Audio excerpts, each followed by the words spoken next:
Okay, so normally with any activity, we have some sort of motivation. Like when you go to work, you might go to work, I'm going to work because I need to earn some money, or I've got this job to do or something like that. If you're playing sport, it might be, well, I'm playing this sport because I'm competitive, or I just enjoy running around or something like that. But in general, it's good when we're doing an activity of any sort to have a think about the motivation that we have. Because the motivation we have is the energy that's sort of behind what we're doing. And ideally what we want is to start our day or our activity with an energy or a motivation that's positive. Right? And if it's a positive energy, then it's more likely that what we do, that we benefit or good will come from that. And also hopefully we'll come out feeling better as well. And of course the people we interact with during the day or during that activity, they will feel that positive energy that we've started with and have a positive effect on them as well. So in terms of coming here to listen to sort of teachings in terms of how we can develop our mind, develop our heart and our inner wisdom, it's good to have a motivation perhaps along the lines of, look, I'm here tonight in order to help develop myself, become a better person, and also if we can extend it more, to develop myself so I can actually help other people to develop their qualities and inner well-being and happiness as well. So if we've got that sort of level of motivation, that'll make our time a bit more valuable, or a bit more effective for ourselves.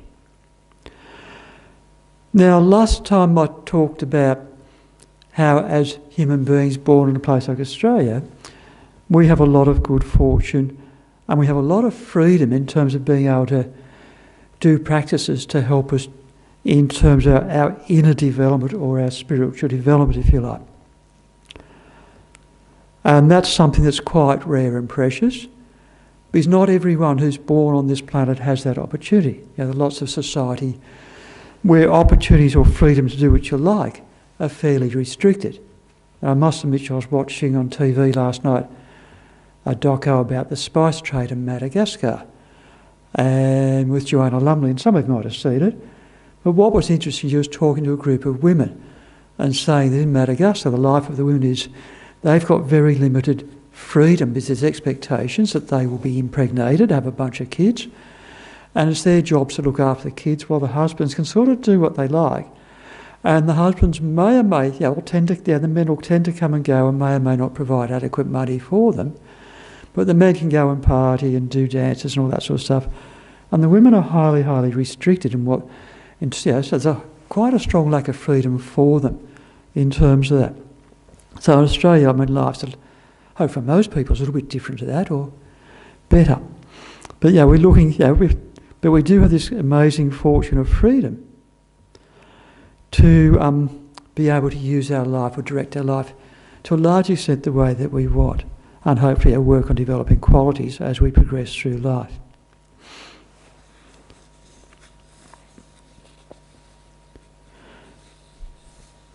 Now, the other thing I was talking about was that we talked a bit about that our life is impermanent, which is code for one day we're going to die. The other bit, we talked about the other, in terms of the time of death is when the consciousness of this life, means we have a mind stream which is going from moment to moment to moment, which is connected with this body, and this body is gradually again also changing from moment to moment, both at a very subtle level, say an atomic level, molecular level, at a more gross level in terms of our skin and our hair and our muscle tone, the function of our organs. All those things are changing as we progress through life. As we start as a baby, become teenagers, young adults, middle-aged, and then before we blink an eye or two, we suddenly discover that old age has crept up on us, and hopefully we don't get too decrepit, but at a certain stage, the connection between the consciousness of this life and body is going to finish, and the consciousness heads off elsewhere, or can head off to another life and hopefully reincarnate or find another physical form which is as good as this form, or an environment, or even better. Now, why do we want to talk about that a bit? And I thought what I'd do now is jump to the idea of attachment and what we mean by that. So I guess one way to think about attachment, if I give a traditional Buddhist definition, attachment's the mind that sees, perceives an object, whether it's through your hearing, sound, touch, smell, taste or thought, and it over-exaggerates the qualities of those objects. And probably for most of us when we were young, we looked at someone that we were attracted to and we thought, aren't they beautiful, aren't they gorgeous, I want to be with them or whatever. And we may have been confident enough to sort of follow that through, or maybe a bit on the shy side. But we had all sorts of mental projections about that person. And so that'd be an example, if you like, of attachment. Now, it's probably easy for us to think, okay, what about the little things that annoy us? So if someone's a bit noisy and rattling the cutlery in the kitchen or something like that, that might set you off. Or it could be, for example, if someone's left the dishes dirty in your kitchen and they didn't put them away. And you've got this attachment, look, I want a nice clean kitchen, I don't like this. And so that can create some irritation in your mind or some disturbance. Right? So your equilibrium is disturbed. I sort of think, well, if sometimes you're standing in a queue at a shop and you see, well, let's blame teenagers, but let's say you see a teenager just on their phone, happily scrolling away, totally ignoring you. So the challenge then is, in that circumstance, how long does it take before we get irritated? See, what's that kid doing? Why aren't they serving me? And there's this strong sense of I arises, and this strong sense of attachment to why aren't they looking after me occurring. And look, they probably should be looking after you. Because that's what they're being paid to do.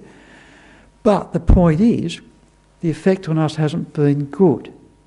And really, so that's an illustration of the impact of something small in terms of attachment for us.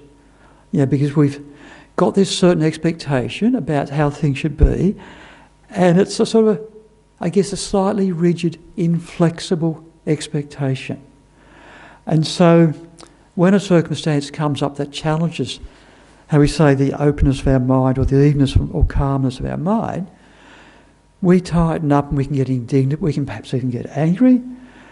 These days we all see signs in doctors' places or other, especially doctors or pharmacies, those sorts, or front offices of buildings and businesses. Please treat our staff with respect.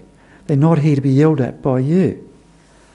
And that's really, really interesting. There's a whole bunch of people who've got a fairly inflexible, including us, who've got a fairly inflexible way of looking at things. And this is arising from the mind of attachment. And this can arise so strongly that you go into an environment, whether it's a traffic or a shop or whatever, and the potential is there for someone to be abused, or of course you could be on the receiving end of it as well. And so it's not pleasant. So this is a clear example of the faults of attachment. Okay, so if attachment has faults, obviously, so I guess what I'm leading to is attachments with something we don't particularly want to experience. Is it makes us uncomfortable and it tightens up our mind. And really what we want is a mind that's flexible and a mind that is open and a mind that is as spacious as possible. Because the more spacious the mind we have, then it's vast, or the more vast our mind is, the harder it is for that mind to be disturbed. In other words, be caught up in little things that really, in terms of the big picture of things, just aren't that important or not important enough. Actually, there's nothing important enough that we should disturb our inner equilibrium. There are certainly times when we think this is wrong. I'm not saying we sort of accept wrong or bad behaviour, but we need to come from a place of wisdom when we deal with that, rather than a place of we tighten up and our sense of self gets really rigid and tight and we feel miserable and we walk away feeling miserable, unhappy or disturbed as a result of that. Then we go home and we tell, oh, I had you should have seen this horrible person that did this and this and this. And we can spend quite a bit of time around cups of tea or tea rooms or whatever, talking about the offences that some other evil people have done. They've also been under the influence of their attached mind as well. So obviously in terms of meditation, etc., one of the things that we're trying to do is develop a more open and spacious sense of mind. And that also involves, involves decreasing the solidness of our self-concept and our ego. Right? Because it's also quite rigid as well. And part of the reason it's rigid is it's got a belief that, we've got this, but one, it is permanent and unchanging. Also what's around us is permanent and unchanging. And we're attached to our own self-image, and we're attached to our own view of the world. And so that's creating problems for us. So there's a whole range of solutions to deal with attachment. Some of the very traditional type ones is, for example, would be if you're attached to something because you think it's beautiful, meditate on the ugly aspects of it. So it's the body of another person, and this is very much in places like Thailand or Sri Lanka, this sort of meditation gets taught, is do a mental thing where you peel off the skin of that person and look, okay, what's the inside of the body made of? It's the skin, and there's blood and flesh, there's faeces in there, there's urine, there's snot, there's connective tissue and all sorts of things that are fairly gross. And like if someone walked in here and their skin was off and we could see the rest of their body, it wouldn't be very appealing to us at all. And so you sort of meditate on the gross aspects of the object as an antidote to the fact that you've overestimated or over-exaggerated how beautiful or attractive that object is. So that's one technique. And look, it's a temporary technique and it can work. I must admit, for me, it's not super appealing, but it is sort of a rational, logical way to perhaps deal with that with attachment and that sort of thing, is analyse the object of attachment and look for its unappealing aspects. Another way is to meditate or contemplate impermanence and change. And impermanence and change can be something that's gross, or it can be very, very subtle. And the obvious so for example, if you're in nature, you can look at the change in the seasons, you can look in your own garden and look how the flowers come and go, they such as seeds, they sprout up, you get rid of the weeds, so you've got beautiful flowers, just like we try to get rid of the weeds in our mind, so we've got a beautiful mind instead. And then they bloom, and then they decay and sort of fall back down again.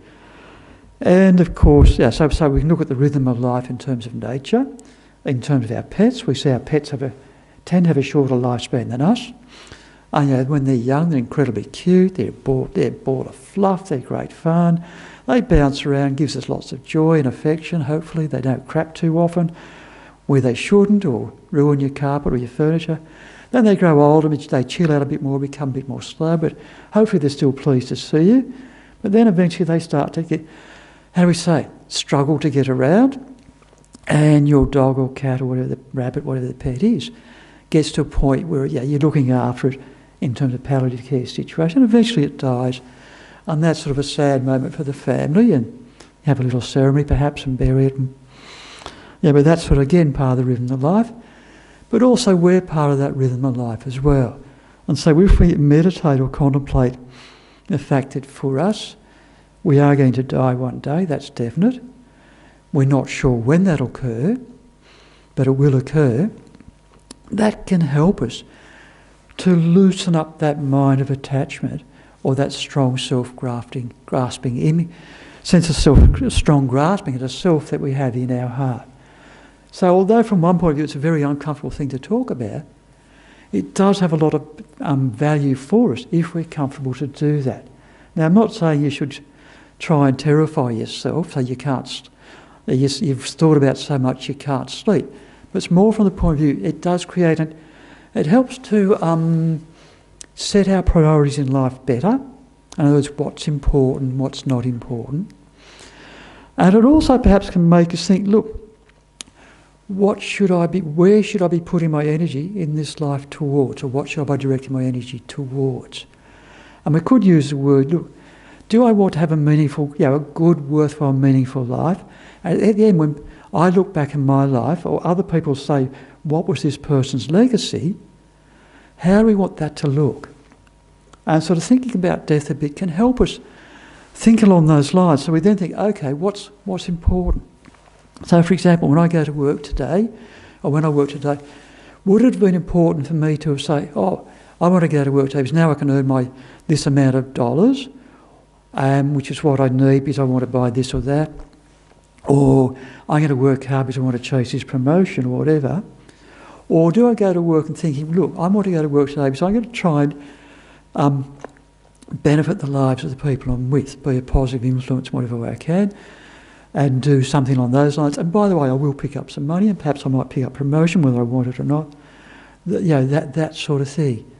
So contemplating our mortality hopefully gives us a better sense of what's important in our life and what's not important. Because when we get old, or even older than what we are now, you do start to look back and look at things, and there are things you look back and think, look, I regret doing this or that. Then there are other things you think, wasn't that good that I did that? And I think you find, especially you operate in the palliative care area, whether it's a volunteer or a nurse or whatever, or you're working with old people, they do like to sort of go, recollect their life and talk about some of the positive things they've done, but also there are always regrets as well. And so that's obviously for us as we go through our life, is try, if we can have a good motivation each day, have some awareness of our mortality, that can help to focus in terms of, okay, what's the best or most meaningful way for me to use the life energy that I have left? Right? Now, we don't exactly know how much of that we do have left, but I presume we all have some. And so that's something for us to consider as we go from day to day to day. And I know, say for me, each morning I do a little, try and do a little bit of meditation. But one of the things I always start my day, I think, look, I didn't die last night. There's no corpse in the bed. And I'm still here. But I'm not sure how long that's going to last.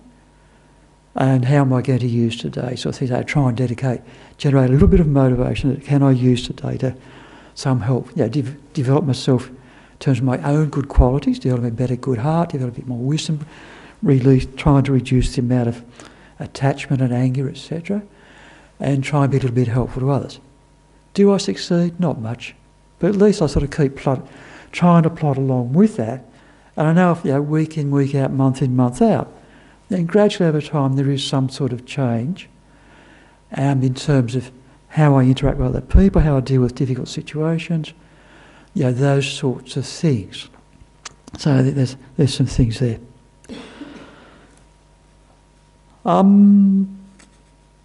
was going to say, talk about human potential. I might just go very brief and do maybe more of that next week. But we've all got, having been born as humans, we have a certain potential. And we've got intelligence, we've got functioning bodies, we've got the opportunity to be educated and to maximise our potential. And our potential can be in terms of what we do with our physical body. For example, see if you become an athlete or skilled dancer or something like that, there's some potential there. We've got potential what we do with our mind or our intellect, and we've got potential with what we do with our heart, etc. So, the skill set that we've got, we could use that skill set to become very successful in the world. We can use that skill set to develop a reputation, to become influential, perhaps even powerful. But also we've got the potential to use in terms of our own spiritual development. And probably in our society, our focus on developing children's potential, when we look at the education system, is we're helping them develop their intellect a lot and develop their skills at being able to communicate, either in a spoken way or a written way, how to interpret written communication. We also teach them how to work with numbers in a whole range of situations, develop problem-solving skills. And sort of on the sides, we do try and educate them a little bit about behaviour, etc. Do we help them a lot with terms of issues like self-respect or lack of confidence or feeling shy or feeling anxiety? To a large extent, our education system is not geared towards that, and to a large extent, our society isn't geared towards that anymore either. So there's a little bit of a deficit in terms of addressing human potential and, I guess, the inner development of people within our society. But we do have that potential, and from a Buddhist point of view, we talk about this idea called Buddha nature. That, within all of us, at a deep level within our mind, there's something deeply pure, which is unstained, uncontaminated, has the capacity for enormous, perfect love and compassion, for enormous wisdom, inner wisdom, where we actually understand and feel and see reality as it actually is. So that's a potential that each one of us has within inside of us. And the challenge, of course, is, do we have the techniques or the skill to be able to develop that potential within us as we progress through life? Have we met people who can help us develop that potential, for example? Yeah? And then, of course, the other side is, okay, if we've got this amazing potential, what obstructs that potential? So, for example, one of those obstructions we've talked about tonight is attachment. There was a false view or a wrong way of how things exist. Now, at this stage, I'm going to stop talking, otherwise I could go on far too long, but we should do a little bit of meditation. So, with meditation, the main thing for us is to have a nice straight back, because we have energy channels or winds within our body, and the mind travels through those. So if we straighten our body, have a straight back, that means the energy channels are straight as well, and our mind will be more clear, and then we can meditate in a more clear manner. Now, in terms of posture, some people are able to sit in full lotus. I can't do that terribly well. Cross-legged's fine. Arms out very slightly from the body, just allow the airflow. Hands right on top of the left, two thumbs touching above the second finger. Head tilted forward very slightly. Eyes almost closed, but just a glimmer of light. The tip of the tongue just touching the top of the front teeth at the palate of your mouth. And that'll sort of help that way. So we sort of feel ourselves sort of sink into this nice calm posture. Get a sense of our body in this posture with our back being nice and straight, a little bit stacked like a stack of coins. And just breathe in and out a little bit to calm and relax ourselves.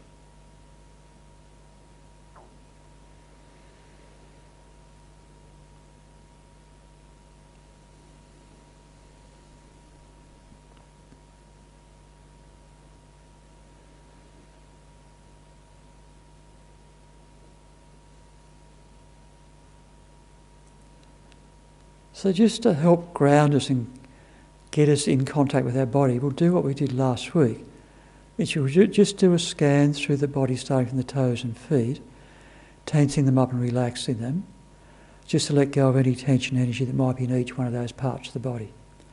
So just start with your feet and toes and ball of your, and tense them up slightly, and then allow them completely relax, and allow that tension to drain out.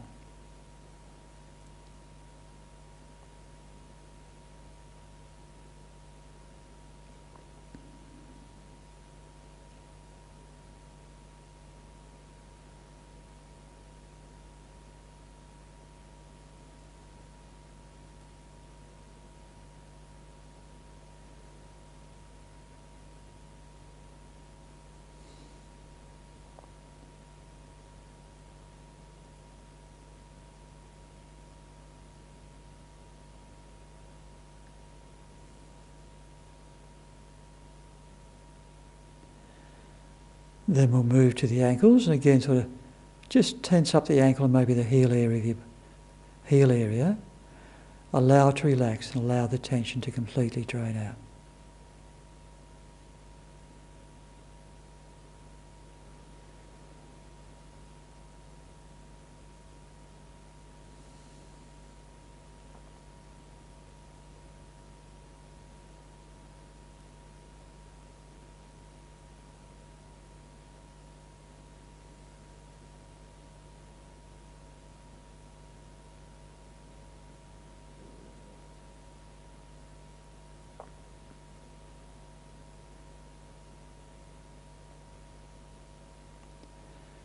Now with the shin bone and the calf muscles, just tighten them up a fraction, allow them to relax deeply and allow the tension to drain out.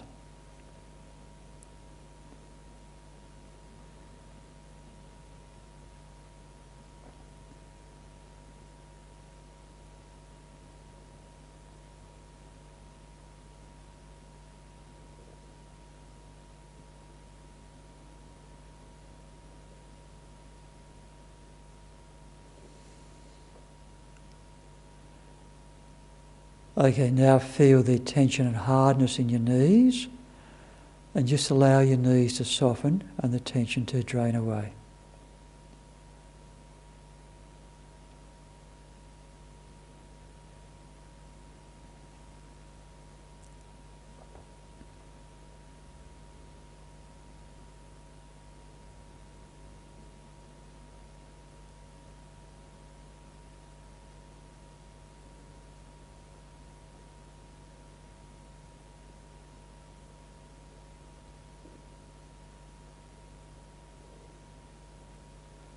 Now we'll bring our awareness to the thigh bone and the thigh muscles. Tighten those up, relax, and allow the tension to drain out.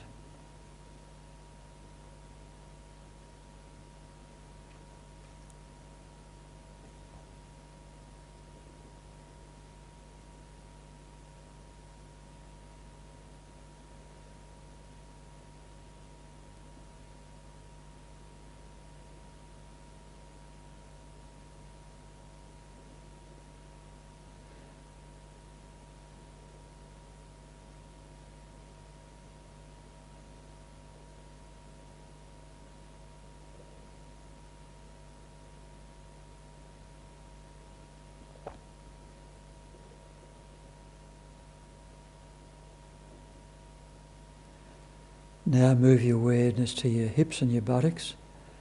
Tighten those up and again allow any tension that's there to drain away from us or completely dissolve.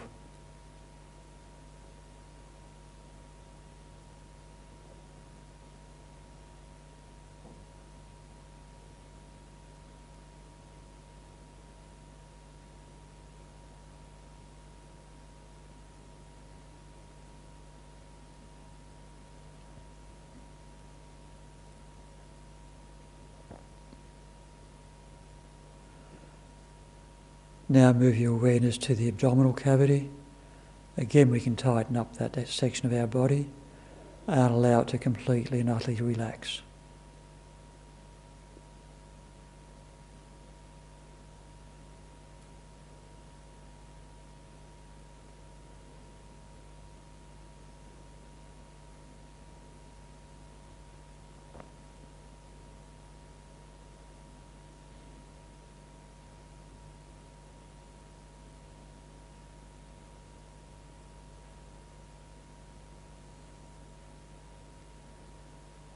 Now we'll move our awareness to the thoracic cavity and also our backbone or spine.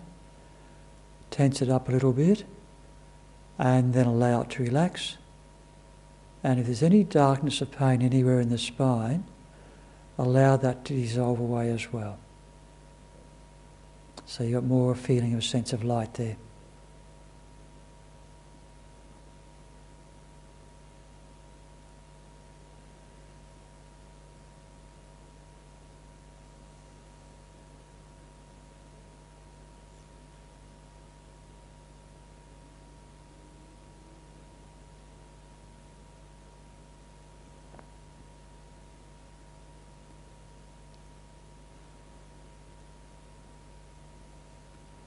Now let's move our awareness to our shoulder blades or shoulder area.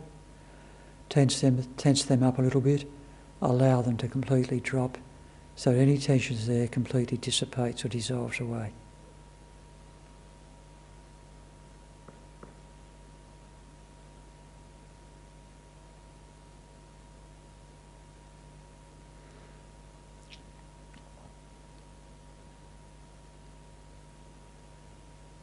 Now let's move our awareness to our arms and hands. Tighten them up. Allow them to relax. Let go of any tension that's there.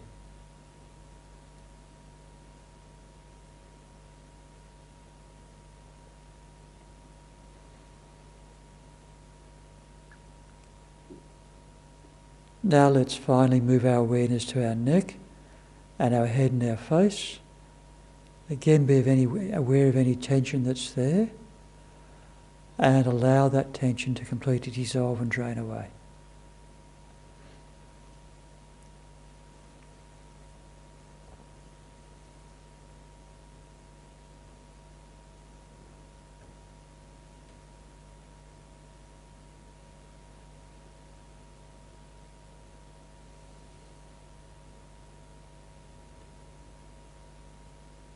Now allow your awareness to completely permeate every part of your body, from your toes, up through your legs, your hips, your torso, your arms and your head.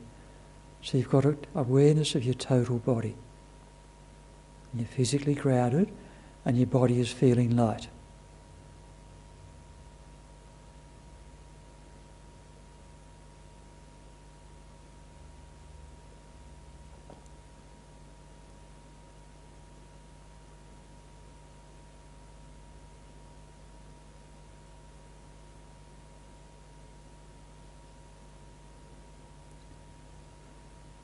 Now what we're going to do is to imagine or visualise that any negative energy or vibration we have within our mind,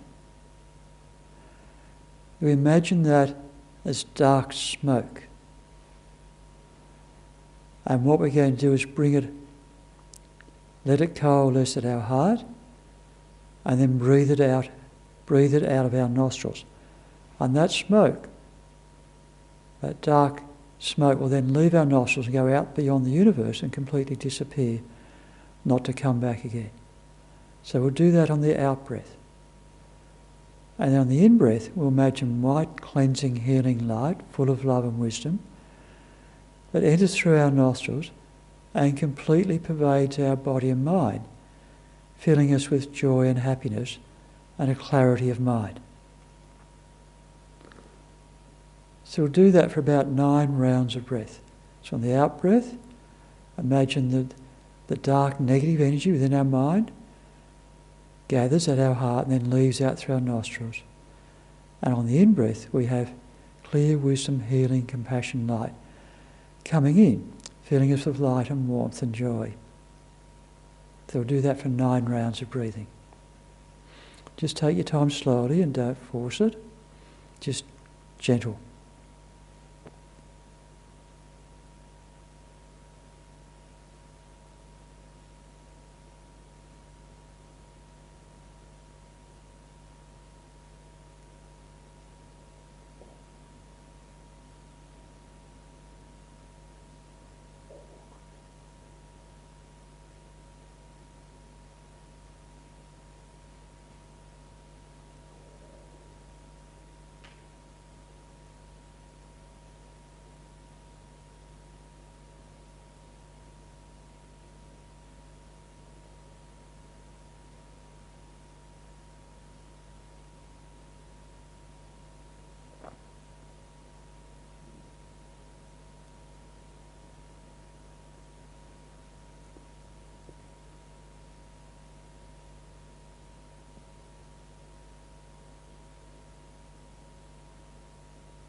Now, just for the last couple of minutes of this meditation, we'll focus our awareness on the breath passing in and out of the nostrils.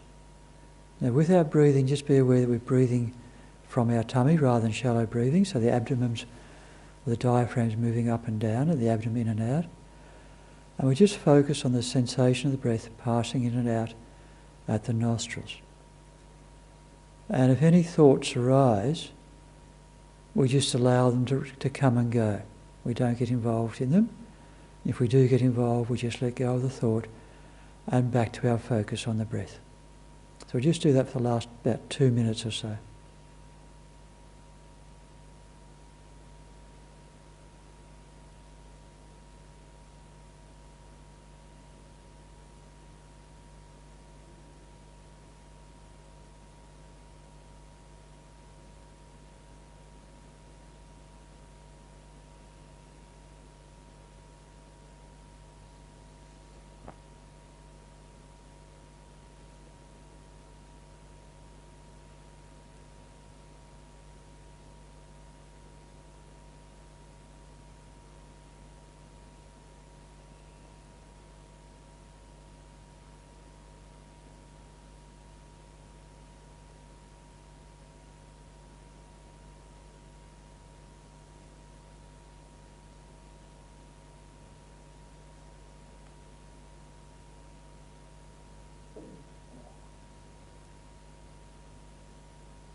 Okay, so when we're ready, we can slowly come out of our meditation.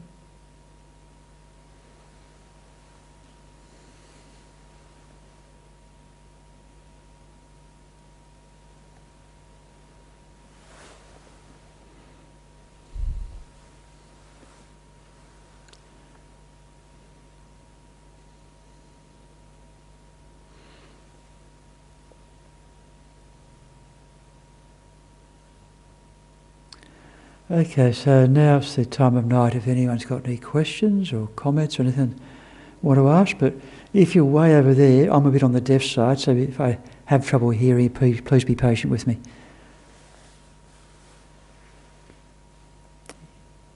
Yeah? What's the cause of suffering, and what's the ways and steps to reduce suffering? Okay, the question is, what's the cause of suffering and what are the ways to reduce suffering? And I've got 17 minutes to answer that. Okay, look, when the Buddha first taught, he taught the Four Noble Truths. The first truth was that the truth of suffering, and the second truth was the cause of suffering, and the third truth was that there is suffering can be ceased, or cessation of suffering. The fourth truth was the path to the cessation of suffering. In a very, very, very brief way, the cause of suffering is due to the fact we have an incorrect, false view of reality, and particularly the view of ourselves as this concrete, permanent, inherently existing, independent entity called I. And based on that false view of ourselves, we have things like attachment and anger arise, and other more things like jealousy and pride, etc.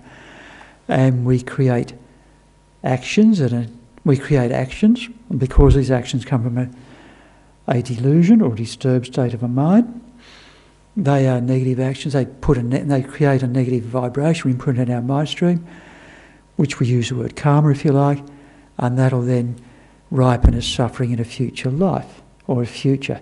But even right at that moment, if you do a negative action, you can feel there's a negative vibration or disturbance to your mind or inner peace already, let alone the fact that you've planted a seed that somewhere down the line is going to ripen into something which will be a negative experience for you. How do we cease suffering?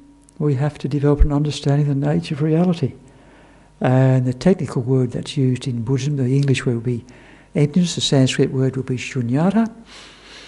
But to do that we need to develop single-pointed concentration first. So we were meditating on our breath for the last couple of minutes, and I suspect most of us had difficulty having 100% focus on our breath without other things popping up in our mind.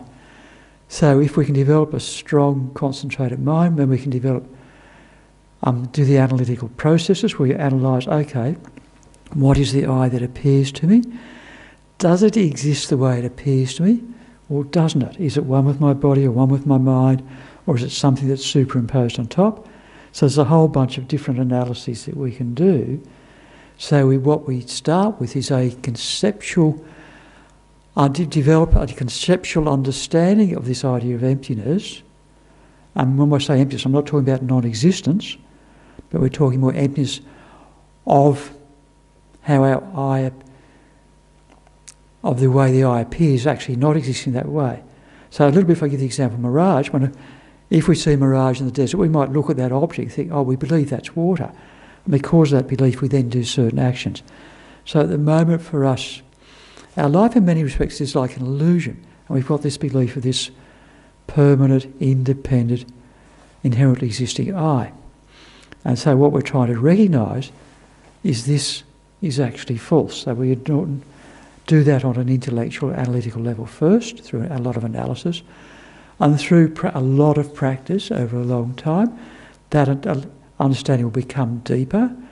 And also we do a meditation, develop deeper and deeper levels of concentration, because we actually need really deep concentration or samadhi, and then use that form of analysis with a highly concentrated mind to then get what's called a direct perception of how we actually exist. And that's part of the goal. And so if you've achieved that direct realisation of emptiness, you're on the path to liberation. And then you have to work on it a bit more, just develop it more. But that's, you get to a point where, for example, if we look in traditional Buddhist language, you can no longer take a lower realm rebirth, and ultimately become a completely liberated being. And that would be what's in Sanskrit called an arhat, or an Arya being. And within the Mahayana tradition, there's another aim, which is become a Buddha. And a Buddha is also someone who's not only got the realisation of emptiness, but they combine that with it. I'll use another Sanskrit word called bodhicitta. And this is like the enlightened intention. In other words, their focus of their life or their practice all the way along is, I'm doing this because this is the best way to benefit other beings, because I'm looking around the world and seeing that all beings are trapped in their own view of reality, which causes immense suffering from it, and they're cycling from one existence to another, going up and down. And the only way I can help other beings is if I become a person who's got all the skills possible and removed all the faults possible. Then I'm in the best position to help them. And so a Buddha has a higher level of realisation than an arhat or an Arya being, because of the power of their bodhicitta. So they go further along the path in terms of that. It's said with an Arya being, when they're in meditation, their meditation is completely on emptiness. When they're out of meditation, they'll have the same perception as we do, and they'll have objects will appear to them as being truly existent, but they don't have the belief anymore. Just like when we see mirage, which we know is mirage, we don't have the belief anymore, so it doesn't influence us. When you get to the point of being a Buddha, whether you're in meditation or not, you've got both awareness of emptiness, but also awareness of relative or conventional reality as well. So you function that way. And there are texts that talk about the qualities or characteristics of a Buddha, and they're just mind-boggling. Is the long and short of it. So they talk about the 32 major marks of the body, the 60 qualities of speech, and 112 qualities of their mind. And there's a whole range of other things they talk about. That was a quick answer. Yes. Can you tell us about Buddha's life? Yeah, I can tell a little bit. Okay, so the Buddha lived about 2,500. So we look in terms of conventional history. The Buddha lived about 2,500 years ago. So I think roughly about the time of Pythagoras. Obviously 500 years before Jesus Christ, for example. And he was born into... His father was a king of a kingdom in northern India. He was born in a place called Lumbini, which is very close to the border of southern Nepal and India. And if you travel in India, it's not that far from somewhere called Gorakhpur, be probably the closest big city there. So he was born there, and when he was born there were predictions made that he would either become an amazing king or he would become a Buddha or enlightened being. And so his father thought, no, I want my son to follow me and take over the kingdom. So he protected him in every way possible, sheltered him from seeing sickness, suffering, old age, indulged, gave him lots of pleasures, that sort of thing. And so the Buddha grew up as a young guy. There was stories about how deeply compassionate was. He went through all the regular training. He got married, that was the expectation, had a kid. But at a certain point, they talk about these events that happened in his life. Like he got his servant, a guy called Chana, to take him, and they saw a sick person one day. Buddha said, oh, he'd never seen a sick person before. He said, what's that? And Chana said, look, everyone gets sick. He said, something happens to all of us. Another time he went out, they saw a corpse or a dead person. He said, what's this? So everyone who's born eventually dies. And then another time they went out and they saw a guy, I guess you'd call him a spiritual mendicant, and he had an aura of peace about him. And he'd renounced the world, and this aura of peace about him seemed to have a quality that looked pretty good. And so Buddha was inspired by that. And the thought was, look, if during my life I'm going to experience suffering, I'm going to get sick and I'm going to die, if this is what's going to happen to me and everyone else, I should do everything about this. So when he was 29, he sneaked out of the palace at night with the determination that he was going to seek the path to enlightenment. And so he left the palace, got rid of his princely robes, gave them to his charioteer and put on some old clothes. And he then spent the next 6 years as wandering around northern India, living a lifestyle of begging in caves under trees and stuff, and seeking out the best teachers of the time. And he'd go from one teacher to another. And they were never able to satisfy him, because although he developed went to teach at very high levels of concentration, he was still aware that he wasn't liberated. There was still something at a subtle level which wasn't right. And he then went through this period of time. By that stage, he had a group of 4 disciples. And so he went through this period of time of extreme asceticism. And he thought, okay, to control the mind, I've got to deprive my body. So he ate very, very little food. He became very skinny. And there are some very famous pictures of statues of what was called the fasting or the ascetic Buddha. But he got to a point where he realised this isn't working. So he took some food. He took there was a young cowgirl, cow tender called Sujata, near Bodh Gaya. And so he had some food from her, and then he sat under what's called the Bodhi tree in Bodh Gaya, and you can Bodh Gaya is an amazing place to go to, and there is a Bodhi tree there near the stupa, which you can sit under as well. But he sat there and this was the full moon of the 4th month of that particular year, and so we're talking about Vesak, or in Tibetan they call it Sakadawa, to celebrate that event. So he sat there, determination that night, I'm going to sit here until I achieve enlightenment. And so he went through different phases of his meditation during the night. There were things called the Maras who came along who tried to distract him. They said he wasn't distracted by those. And by the time of sunrise, he'd achieved enlightenment. So I think he stayed there for about another week or so meditating. And then he had this thought, no one's going to... this direct experience. So it's no longer an intellectual experience, it's completely direct, intuitive experience that he's had. No one's going to understand or comprehend what the experience I've had. So he decided to walk to Varanasi. And now, in terms of Buddhist stories, they talk about, I think it was Indra or Brahma from the God realm, said, no, look, you have to teach. So he's been requested to teach. And to some extent within Buddhism, there is an important tradition that, to a large extent, you don't teach unless someone requests you.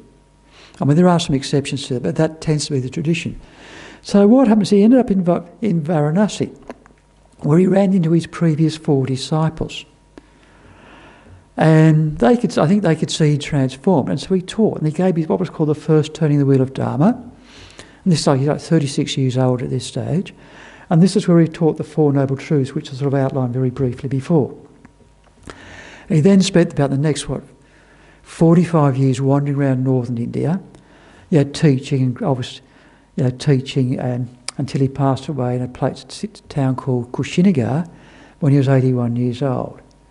And so obviously what we receive today, if you look, there's a living tradition of living masters, people who've generated the realisation the Buddha had, and then passed them on to their students, and then passed them on to those, and then passed them on to those. So we've got the amazing good fortune of this living lineage.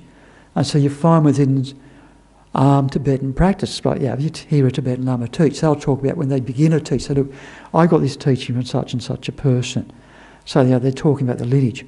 Or if you've got some of the practices, say within terms of the meditational deities, and you're getting within that practice will be prayers to the lineage of the people who have transmitted that teaching or practice from one person to the next over the centuries or decades or whatever. So you've got this living unbroken lineage, which is really important. And that's one of the things, if you're checking out a teacher, you want to say, is this teacher part of a living lineage or not, or have they just made it up themselves? And that becomes important. That's a really, really brief outline. Okay. We've got a couple more minutes if there's one more question.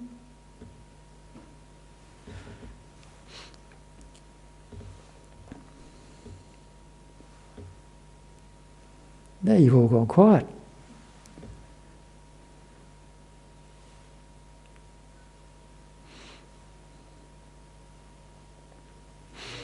Yes.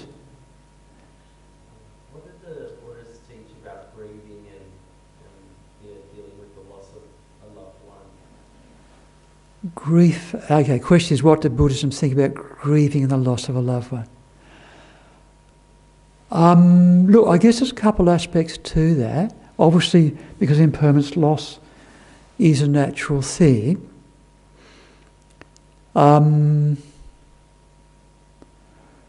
As ordinary human beings, because when we have a relationship with someone, there's a mix of love and a mix of attachment.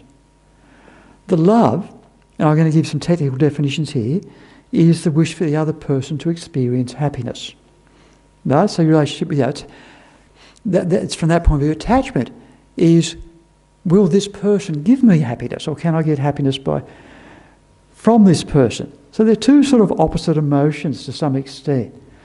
Now the reality is, as ordinary beings, we've got both. So but obviously with our kids we tend to we have lots of love, but we do have attachment. We get annoyed when they don't do the sorts of things we want, etc. With our partner.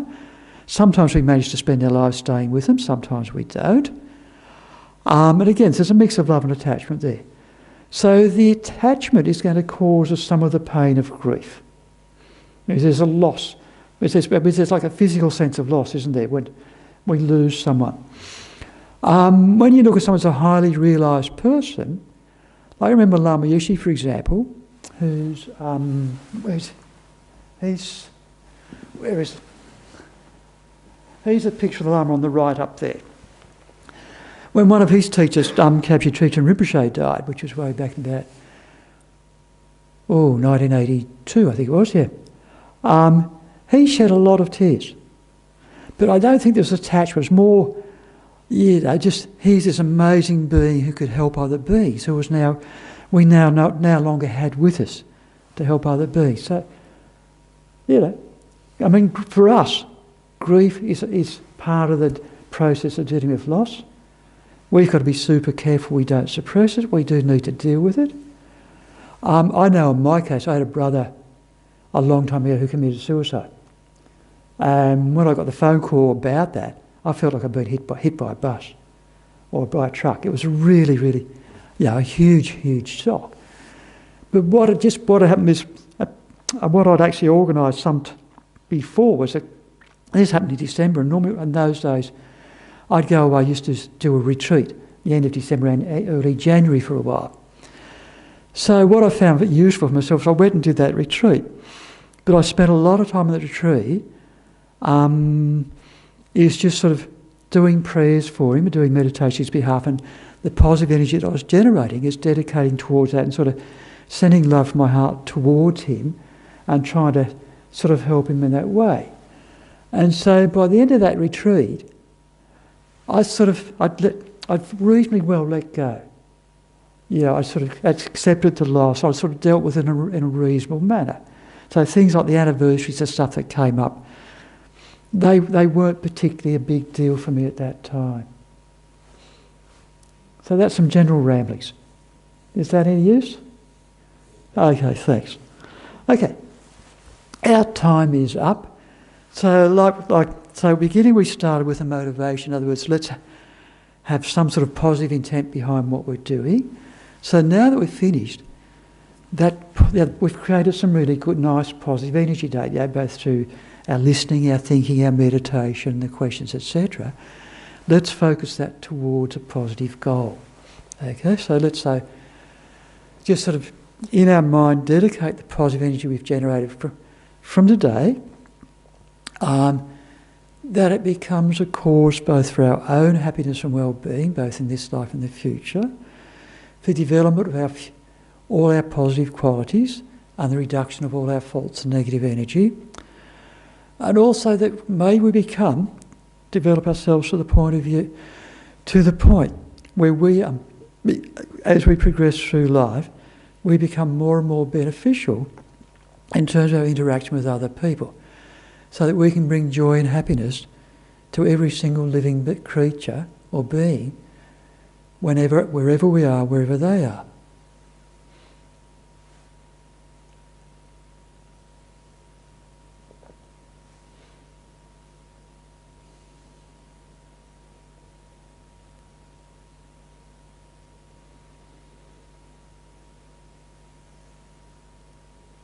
Okay, thank you everyone for your attention, your attendance tonight. Don't forget that open day next Sunday if you want. And if you want to hang around a while, you can grab a cup of tea in the dining room. There's probably some biscuits you could raid there as well. Thanks everyone.